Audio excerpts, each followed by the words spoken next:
Hi everyone, welcome back. Every small step you take today matters. Let's get started. வணக்கம். இன்னைக்கு நாம சுய முன்னேற்றத்துல ரொம்ப நாளா சொல்லப்பட்டு வர்ற ஒரு பெரிய கட்டுக்கதையை உடைச்சு உண்மையிலே வெற்றிக்கு அறிவியல் பூர்வமா என்ன வழி இருக்குன்னு பார்க்க போறோம். ஒரு பழக்கத்தை உருவாக்கிக்கணும்னா உண்மையில எவ்ளோ நாள் ஆகும்? நீங்க ஒரு குறிப்பிட்ட நம்பரை அடிக்கடி கேள்விப்பட்டிருப்பீங்க இல்லையா? ஏதோ ஒரு மேஜிக் நம்பர் மாதிரி கொஞ்ச வாரத்துல நம்ம வாழ்க்கைய மாத்திரும்னு சொல்லுவாங்க. ஆமா, அந்த நம்பர் தான் 21 நாட்கள். பல வருஷமா புத்தகங்கள்ல செமினார்கள்லன்னு எல்லா இடத்துலயும் இதுதான் சொல்லிட்டு இருக்காங்க. ஆனா இதுக்கு பின்னால இருக்கிற உண்மையான கதை ரொம்பவே சுவாரஸ்யமானது. அதை விட முக்கியமா நமக்கு ரொம்ப பயனுள்ளதா இருக்கும். சரி, வாங்க இத பத்தி ஆழமா பார்க்கலாம். முதல்ல இந்த 21 நாள் கட்டுக்கதைனா என்னன்னு பாப்போம். அப்புறம் பழக்கங்களை பத்தின உண்மையான அறிவியல் என்ன சொல்லுதுன்னு தெரிஞ்சுக்கலாம். நம்மளோட ஊக்கம் ஏன் சில நேரத்துல குறைஞ்சு போகுதுன்னு புரிஞ்சுக்கிட்டு கடைசியா ஒரு நீடித்த மாற்றத்துக்கு நமக்கு தேவையான ஒரு சைக்காலஜிக்கல் டூல் கிட்ட எப்படி உருவாக்குறதுன்னு பார்க்கலாம். ஓகே, முதல்ல இந்த 21 நாள்ங்கிற ஐடியா எங்க இருந்துதான் வந்துச்சுன்னு பாப்போம். எல்லாமே 1950கள்ல டாக்டர் மேக்ஸ்வெல் மால்ட்ஸ்ங்கிற ஒரு பிளாஸ்டிக் சர்ஜன் கிட்ட இருந்து தான் ஆரம்பிக்குது. அவர் என்ன கவனிச்சாருன்னா, அவரோட நோயாளிகள் அவங்களோட புது முகத்துக்கு பழகிக்க கிட்டத்தட்ட 21 நாள் எடுத்துக்கிட்டாங்க. ஆனா இங்க ஒரு முக்கியமான விஷயத்த நீங்க கவனிக்கணும். அவர் சொன்னது குறைந்தபட்சம் சுமார் 21 நாட்கள். கரெக்டா 21 நாள்னு அவர் சொல்லவே இல்ல. ஆனா என்ன ஆச்சு தெரியுமா? அவரோட சைக்கோ சைபர்நெட்டிக்ஸ் புத்தகம் ஒரு பெஸ்ட் செல்லர் ஆனதும் சுய உதவி நிபுணர்கள் எல்லாம் அவர் சொன்ன விஷயத்த ரொம்ப சுருக்கிட்டாங்க.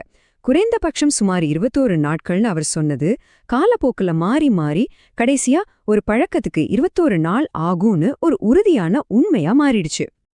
சரி, அந்த கட்டுக்கதையை விட்டுட்டு இப்போ உண்மையான ஆராய்ச்சி என்ன சொல்லுதுன்னு பார்க்கலாம் வாங்க. இது இன்னும் ஒரு தெளிவான ஒரு படத்தை நமக்கு கொடுக்கும். பிலிப்பா லாலிங்கிற ஒரு ஆராய்ச்சியாளர் செஞ்ச ஒரு முக்கியமான ஆய்வுல என்ன கண்டுபிடிச்சாங்கன்னா, ஒரு புது பழக்கம் நம்மளோட இயல்பா மாறுறதுக்கு, அதாவது தானா நடக்கிறதுக்கு சராசரியா 66 நாட்கள் ஆகுமாம். ஆனா இதுல ரொம்பவே ஆச்சரியமான விஷயம் என்னன்னா அதோட ரேஞ்ச் தான். அந்த ஆய்வுல சிலருக்கு 18 நாள்ல ஒரு பழக்கம் உருவாகிருக்கு, சிலருக்கு 254 நாள் வரைக்கும் கூட ஆகிருக்கு. இது ஒவ்வொரு தனிப்பட்ட நபரையும் அவங்க உருவாக்க முயற்சி பண்ற பழக்கத்தையும் பொறுத்து மாறுபடுது. அப்போ இதுல நம்ம என்ன புரிஞ்சுக்கணும்? எந்த ஒரு மேஜிக் நம்பரும் கிடையாது. ஒரு பழக்கத்தை உருவாக்குறதுங்கிறது ஒரு பயணம் மாதிரி, ஒரு சிங்கிள் ஈவென்ட் கிடையாது. அதனால நடுவுல ஒரு நாள் தவற விட்டா கூட பரவாயில்ல, கவலைப்பட வேண்டாம்.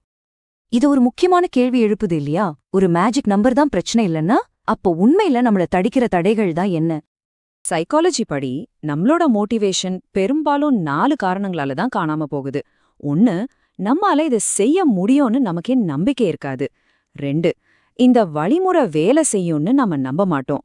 3, நாம எந்த முன்னேற்றமோ அடையிற மாதிரி நமக்கு தோணாது. 4, நாம செய்யற வேலைக்கு ஒரு அர்த்தம் இருக்குன்னே நம்ப மாட்டோம். சரி, பிரச்சனைகளை பத்தி பேசிட்டோம்.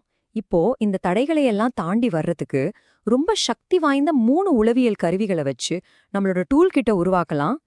முதல் கருவி செல்ஃப் எஃபிகசி, அதாவது தன் செயல்திறன் நம்பிக்கை.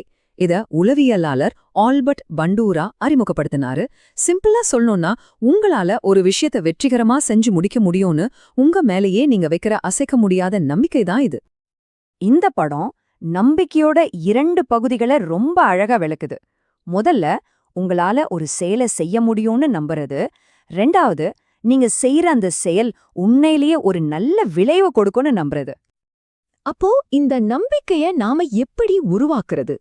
அதுக்கு பாண்டுரா ஒரு 4 முக்கியமான வழிகளை சொல்றாரு.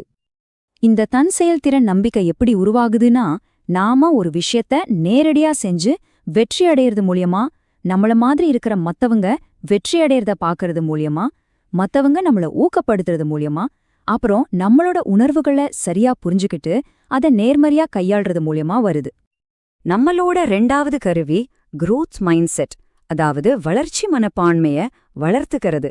நம்ம திறமைகள் எல்லாம் பிறக்கும்போதே தீர்மானிக்கப்பட்டது இல்ல, நம்மளோட முயற்சி மூலமா அதை வளர்த்துக்க முடியும்னு நம்புறது தான் இது. இந்த நம்பிக்கை நம்மளோட தன் செயல்திறன் நம்பிக்கைக்கு நேரடியா சக்தி கொடுக்கும். 3வது கருவி கன்சிஸ்டன்சி, அதாவது நிலைத்தன்மை. இதுதான் நம்ம மனப்பான்மையை நிஜமா மாத்துற இன்ஜின் மாதிரி. நாம எடுத்து வைக்கிற ஒவ்வொரு சின்ன அடியும் நமக்கு ஒரு வேகத்தையும் ஒழுக்கத்தையும் தன்னம்பிக்கையும் உருவாக்குது. சரி, இப்போ இந்த எல்லா விஷயத்தையும் ஒன்னா சேர்த்து நம்ம இலக்குகளை அடையறதுக்கு ஒரு சிம்பிளான ஆனா ரொம்ப சக்தி வாய்ந்த ஒரு புதிய மாதிரியை உருவாக்குவோம். அந்த 21 நாள் விதியெல்லாம் மறந்துடுங்க. உண்மையான பாதைங்கிறது ஒரு தொடர்ச்சியான சுழற்சி. இங்க உங்களோட மனப்பான்மை உங்களை தொடர்ந்து செயல்பட வைக்குது. அந்த செயல் உங்க மேல உங்களுக்கு நம்பிக்கையை உருவாக்குது. அந்த நம்பிக்கை உங்களுக்கு ஒரு முன்னேற்ற உணர்வை கொடுக்குது. அப்போ இதிலிருந்து தெரிஞ்சுக்க வேண்டிய முக்கியமான விஷயம் என்னன்னா, உங்க இலக்குகளை அடையறதுக்கு ஒரு குறிப்பிட்ட காலக்கெடுவை விட சரியான ஒரு உளவியல் கட்டமைப்பை வளர்த்துக்கிறது தான் ரொம்ப ரொம்ப முக்கியம். இது நம்மள கடைசி ஆனா மிக முக்கியமான கேள்விக்கு கொண்டு வருது. உங்களோட சொந்த வெற்றி சுழற்சியா ஆரம்பிக்கிறதுக்கு இன்னைக்கு இப்போ உங்களோட முக்கியமான இலக்க நோக்கி நீங்க எடுக்க போற அந்த ஒரு சின்ன ஆனா நிலையான செயல் என்ன? Thanks for watching today's video. Remember, progress comes from showing up daily. See you in the next interesting video. Don't forget to like and subscribe.